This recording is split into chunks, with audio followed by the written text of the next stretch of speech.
young people really being exploited in New Zealand? Well, some would argue not only is it happening here, but if you care to look, it's pretty much on your doorstep. Your papers are being delivered for peanuts. Definitely hurts my shoulder a lot. You're getting brochures for mega sales on the cheap. Lots in the letterbox for very little in 13-year-old Quint's pocket. A little bit of a rip-off, in my opinion. $2 to $4 per hour. I think it's pretty lousy. You're not exaggerating, it really is about $2 to $4 an hour. I know how much time it takes.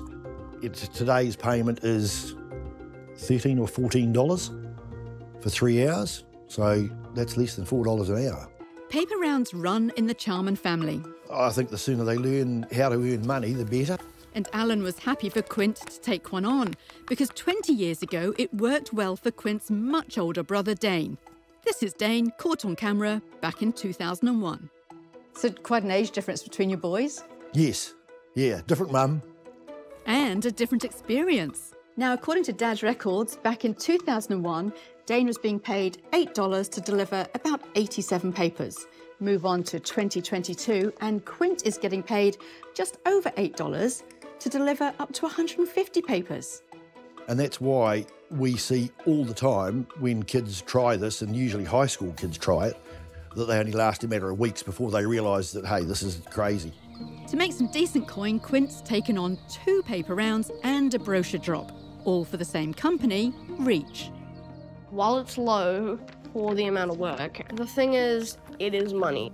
It is money, but it's only possible because good old Mum and Dad get on board. We pretty much always give Quint a bit of a helping hand because he wouldn't have time to do it. It's just not physically possible. Quint's saving for his own gaming computer. An Xbox One S. And there's always another Hot Wheels car he'd love for his collection. So for Quint, the pay's nice, while for others, it can be necessary. I know a family in Papatoe where a daughter the same age as Quint is working for $2 or $3 an hour to help put food on the table. With communities doing it tough, there are plenty of takers for jobs with minimal pay. 30% of Māori people are earning under $24,000 a year. And so if your babies can add to the pool by putting pamphlets out, et cetera, and get a couple of bucks for it, it's better than them sitting at home doing nothing.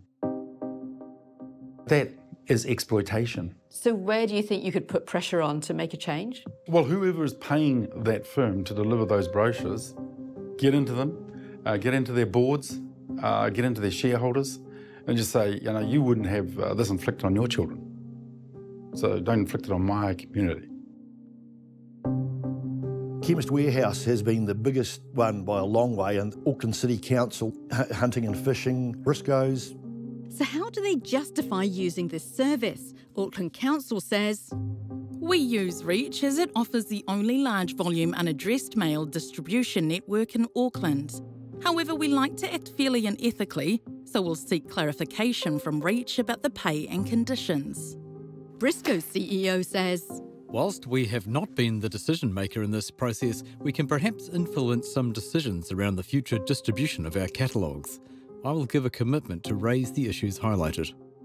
Hunting and Fishing gave no response. And Chemist Warehouse had nothing to say either. The thing is, young people do get more pay for other work.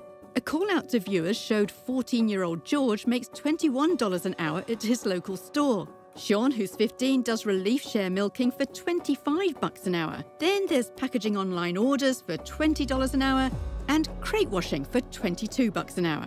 Meaning paper deliverers are really getting a raw deal. Like Quint, many are contractors paid per item delivered.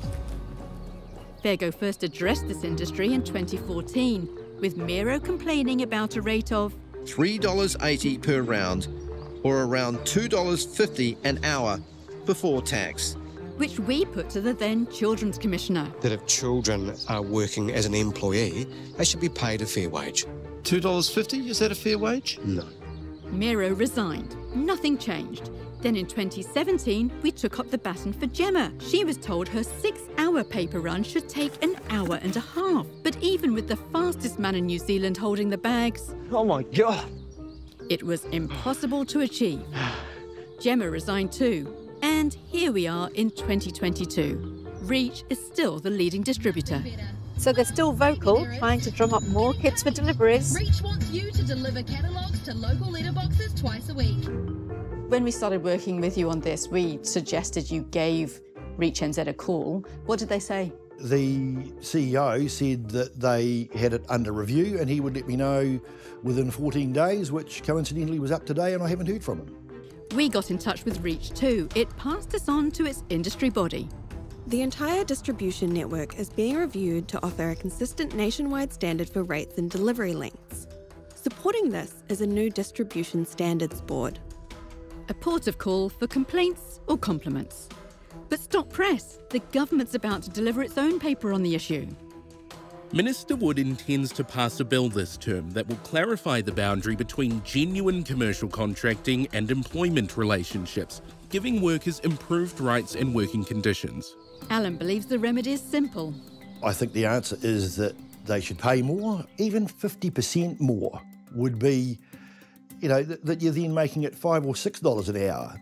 That's not unreasonable for a young kid, but $2 or $3 is.